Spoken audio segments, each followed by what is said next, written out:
Call of Duty Advanced Warfare 2 will be the greatest Call of Duty game of all time if it comes out. So the internet exploded the other day about rumors of AW2 coming out in 2025, but before I get into why this will be the greatest COD game of all time, we have to get into the most infamous game of all time in COD history, which was Advanced Warfare 1. So Advanced Warfare 1 was ahead of its time, and you might be thinking, what do you mean?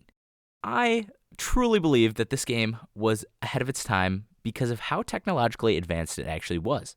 People look back on Advanced Warfare 1 and they complain that it wasn't boots on the ground, that it started the jetpack era that nobody liked, and it was also, what didn't help it was it came off of COD Ghosts, which was, a lot of people considered the downfall of Call of Duty in that era. Advanced Warfare 1 was ahead of its time. People just were not ready for this game. PCs weren't a thing, 60 FPS was the max.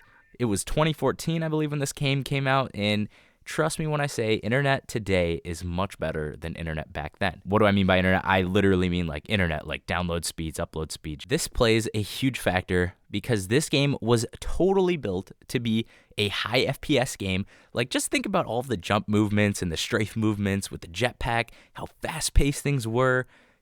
This game was meant to be on 280 hertz on a PC with fire internet. And this game was just ahead of its time, I'm telling you. Another thing about this game was the customization and the issues around it, but also the best part about it. A lot of people remember Advanced Warfare as being one of the best customizable games of Call of Duty history because you could just change everything, your helmet, your chest plates or whatever it was, your pants and everything. And there were so many things you could do and so many things you could put on.